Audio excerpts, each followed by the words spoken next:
El tema que estamos analizando es precisamente la prefabricación de concreto industrializado y el aislamiento sísmico como solución financiera y sustentable a la construcción de vivienda. Lo que vamos a ver ahora es la parte 2 precisamente de esta solución para la nueva realidad que es la Low Touch Economy. La frase de esta, digamos, de esta presentación va a ser precisamente una que se debe a Eugene Freycinet, el maestro del preesfuerzo, en el cual él ponía que lo importante de la vocación de la ingeniería es un amor sin límites hacia una tarea a la que se entrega la vida entera, sin restricciones ni reservas. Lo que el ingeniero René Carranza Aubry alguna vez comentó en México que era la preesforcitis, ¿no? Porque dice que realmente para ser un buen ingeniero bastan tres cosas: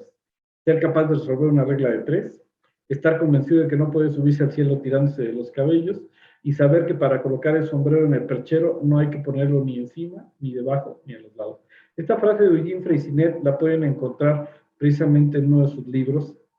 y si no, en el periódico del País salió digamos, esta relatoría de su vida, precisamente publicado como el libro del culto de la ingeniería, que reapareció en un trastero y que es precisamente el libro. Es una historia curiosa, ese libro de la vida de Eugene Freycinet, se iba a publicar y se perdieron varios libros, ¿no? Y hace un par de años reaparecieron varios de esos libros en una cocina antigua en cajas ahí. Entonces ahora se ha convertido en un libro muy buscado, ¿no?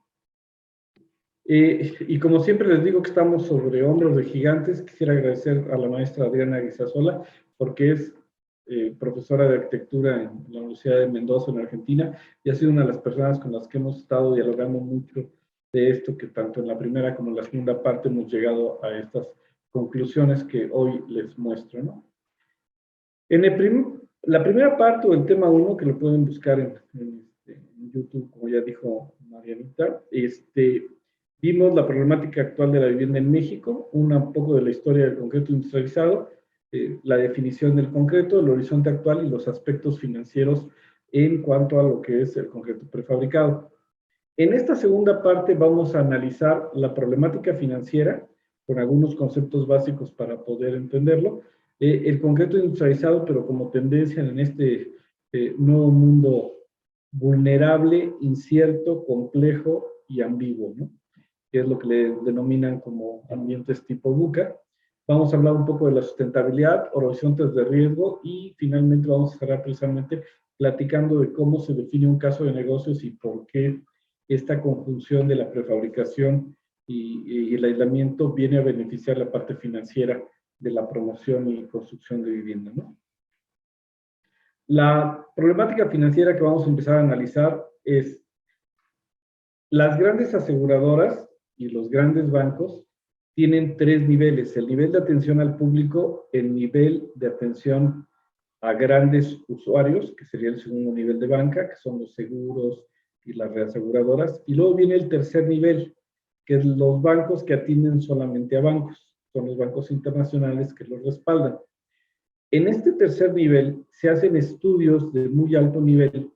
de cuál es la influencia de los diferentes desastres en cuanto a las inversiones y los riesgos que están corriendo para poder tasar estos riesgos en las tasas de interés que se dan a los dos niveles inferiores de banca, que es el de atención al público y de atención a gobiernos y grandes sectores, ¿no? Esto se publica cada año, de acuerdo a las actualizaciones, en revistas internas que se manejan en este nivel para calcular de manera actuarial, digamos, eh, bancaria, precisamente las tasas de interés, y se mide como en estas tablas que ven aquí. Esta, por ejemplo, es de Swiss Re, que es un banco de tercer nivel que reasegura a bancos, donde les pone cuáles, de acuerdo a esta gráfica de burbujas, se le denomina, da el tipo de riesgo de sismo, de huracán, de inundación o otro tipo de desastres naturales, y cuál es el riesgo que se está corriendo dependiendo de la ciudad. Por ejemplo, aquí están las diferentes ciudades: Los Ángeles, aquí está San Francisco, aquí está, por ejemplo, eh, Manila, Sao Paulo, diferentes, donde se va precisamente dimensionando con el tamaño de la burbuja qué tanto riesgo tiene, cuál es el riesgo más importante, como en este caso que es sismo, y qué valor de trabajo de días perdidos por un desastre contra, digamos, el valor de del trabajo de los días que se tienen para poder tabular riesgos, y de esta manera se calculan las pérdidas potenciales causadas por desastres naturales. En este caso, por ejemplo, solamente para sismo, y están ciudades como Tokio, está aquí Los Ángeles, está Nagoya, está Yakarta, están las diferentes, San José, Costa Rica, y estas tablas sirven precisamente para evaluar las tasas de interés que se van a estar asignando a los diferentes proyectos. De tal manera que sabemos que en casi todas las regiones de los países hay niveles para poder definir una estructura. En el área convencional siempre hemos buscado que el nivel 1 es resistir sin daños, y ese sería, pues, hospitales, todos aquellos lugares que requieren estar 100% funcionales después de un terremoto. Luego vienen lo que limita daños a elementos no estructurales, que son generalmente edificios grandes, escuelas o ese tipo de cosas. Y luego viene el nivel 3, que son ya las estructuras en general, que es evitar el colapso, pero permiten el daño, que es una de las cosas, por ejemplo, que en nuestro reglamento aparece al principio del reglamento, que dice que el reglamento garantiza o debe garantizar evitar el colapso, pero no así que a lo mejor después de un sismo importante, que es el sismo de diseño, tenga que repararse la estructura. Esto ha cambiado, y hoy en día, con la filosofía actual que ha empezado a funcionar a nivel mundial, tenemos que ya no solamente se busca la protección de la vida, también se busca mayor confort, protección estructural, continuidad operativa, protección de los contenidos, porque recuerden que nuestros modelos estructurales ponemos los elementos estructurales y no se modelan realmente los elementos arquitectónicos, como son fachadas, vidrios, muros intermedios, instalaciones. Entonces, realmente estamos estudiando en nuestros programas de análisis estructural todo lo que es el desempeño de la estructura. Por eso es que esto ha derivado en los últimos años en buscar dispositivos, ya sea de aislamiento sísmico, disipación de energía o masas resonantes, túnel mass damping o túnel o liquid damping, que son masas líquidas resonantes o masas resonantes que permiten amortiguar y disminuir el movimiento de un edificio, ya no solamente con la protección de la estructura, sino buscando una continuidad operativa, una protección de contenidos y un desempeño. Y esto se ha dado, por ejemplo, les decía yo la vez pasada, a partir, por ejemplo, del terremoto de Kaikoura en 2016, que fue uno de los terremotos en Nueva Zelanda que más demostró la necesidad de este cambio. Precisamente el doctor William Robinson, que fue uno de los que desarrolló los dispositivos de aislamiento sísmico, los LRBs, él lo tenía muy claro porque desde la década de los 60 él empezó a estudiar. Él inicialmente estudiaba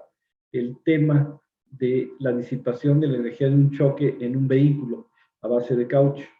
Uno de sus alumnos le dijo que bueno, pues, que sí era muy bueno, que ahí absorbía y evitaba que 2, 4 o 6 personas que iban en un vehículo se dañaran, pero que si ellos podían aplicar esa tecnología a edificios, salvarían cientos de vidas. Entonces el doctor en ese momento, en la década de los 60, dejó su investigación en manos de unos alumnos, y con el otro alumno, que a lo largo del tiempo se convertiría en su socio, se fue a estudiar la aplicación de estos sistemas en los edificios, y de ahí surgió el LRB, el aislador de neopreno con centro de plomo, que es uno de los que actualmente se usan. Y realmente hoy en día hay muchísimos dispositivos, y todos, digamos, tienen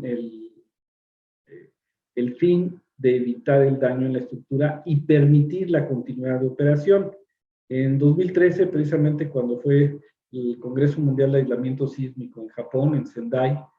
fue uno de los temas, porque acababa de suceder el sismo de 9 grados, que permitió que la zona, una zona industrial importante, resistiera mucho del daño del terremoto, un terremoto de 9 grados, precisamente con dispositivos, y le permitió seguir operando. Tuvieron un problema fuerte, pero eso fue por el tsunami que penetró dentro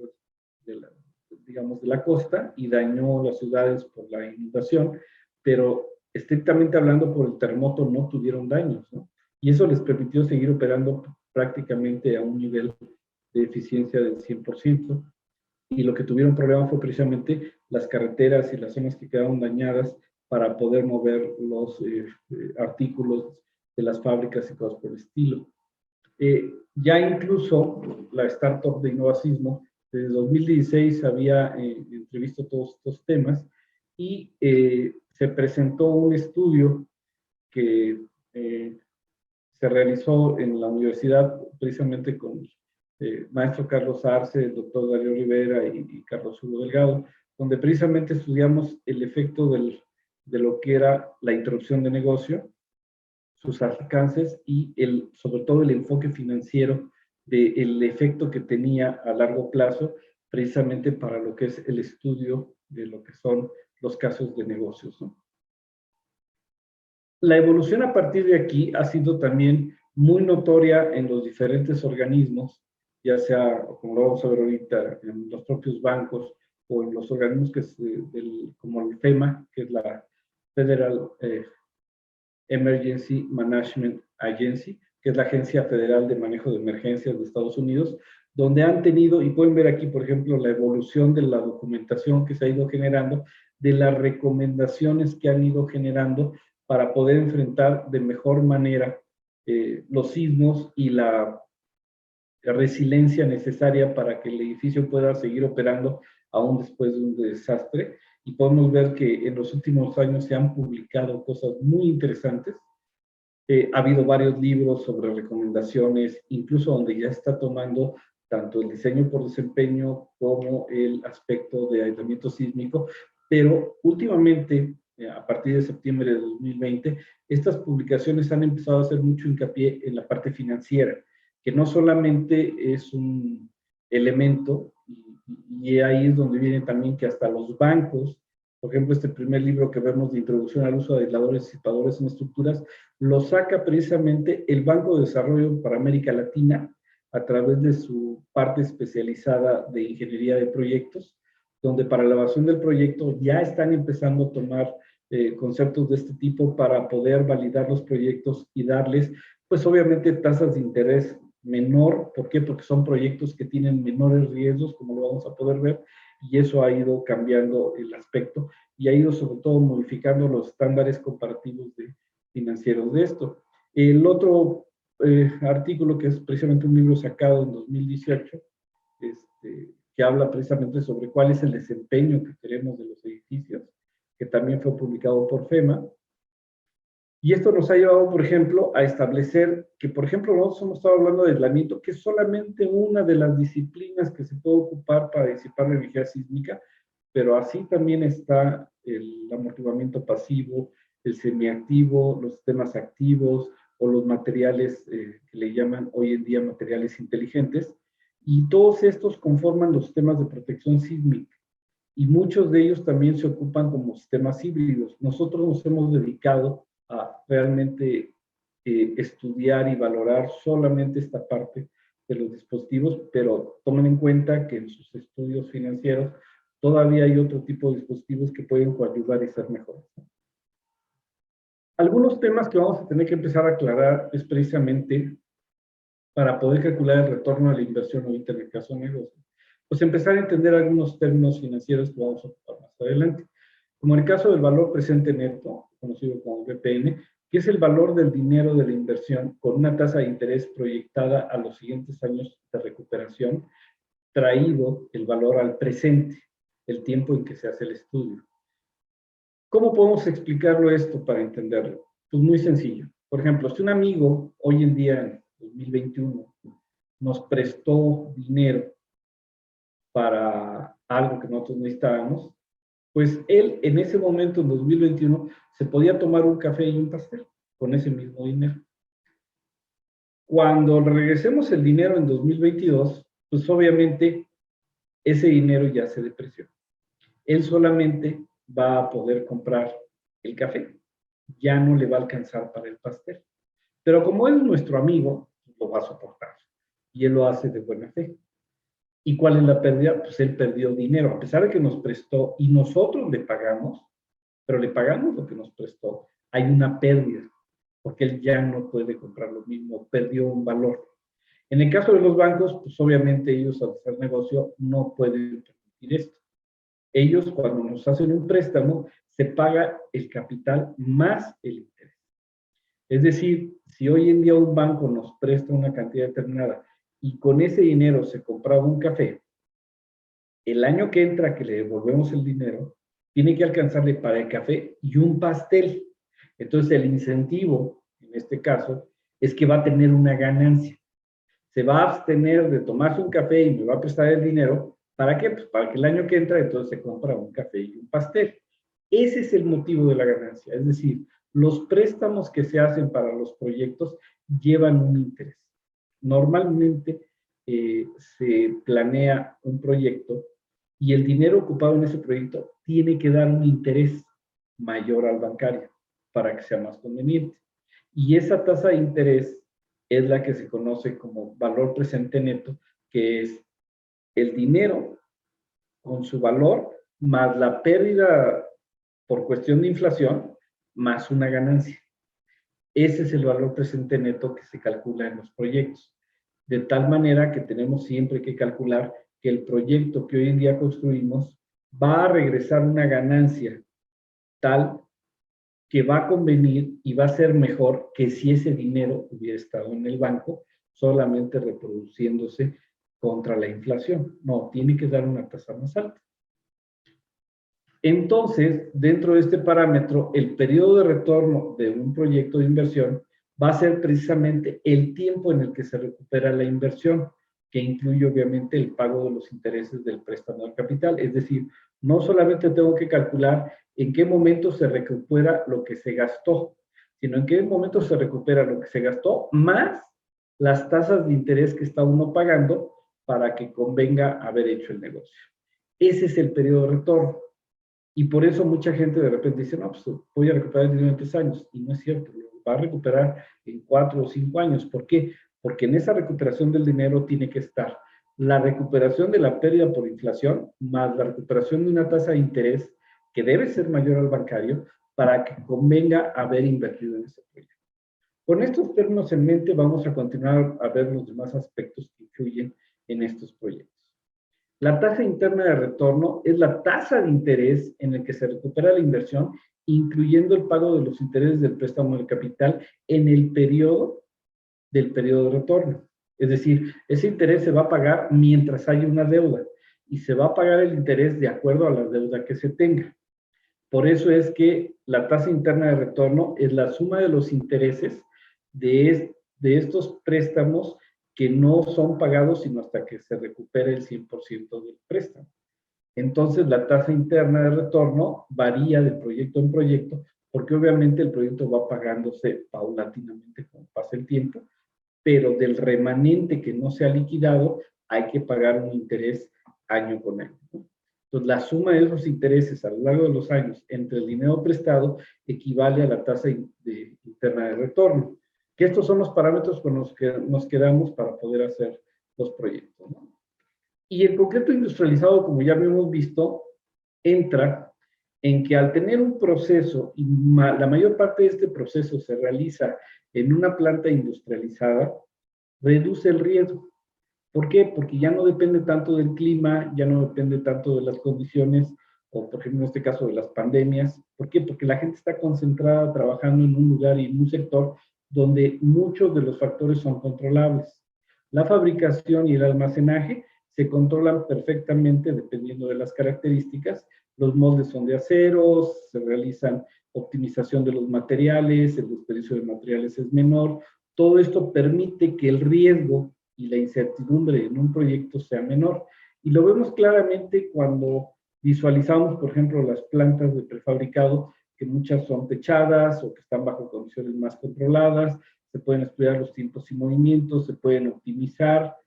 nos podemos dar cuenta perfectamente cuando la gente está o no está trabajando y eso optimiza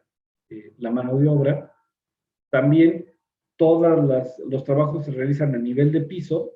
entonces hay menos riesgo de accidentes, hay menos riesgo de errores, de equivocaciones, de aceros mal colocados, de concretos no vibrados, puesto que la supervisión no es lo mismo subirse a supervisar un concreto colado a 12, 15 metros de altura, con parámetros de tener que estar con un arnés y vigilando, a que el colado se realice bajo un control geométrico y colocado a nivel de piso donde cualquiera puede llegar y verificar que la pieza está quedando tal y como se pide. Estas características que tiene el concreto industrializado permite entonces, como pueden ver ustedes ahí en el almacenaje, por ejemplo, de los torones, evitar desperdicio, tener mayor control sobre los residuos, y esto ha ocasionado precisamente, como vamos a ver ahorita en todos los demás comentarios, pues una mayor sustentabilidad de las instalaciones al controlar y evitar desperdicios, a reusar algunos de los materiales, pues podemos el acero que se cortó, si ya no tiene la longitud adecuada, pues se usa de silletas o se usa de otras aplicaciones que van permitiendo esa optimización.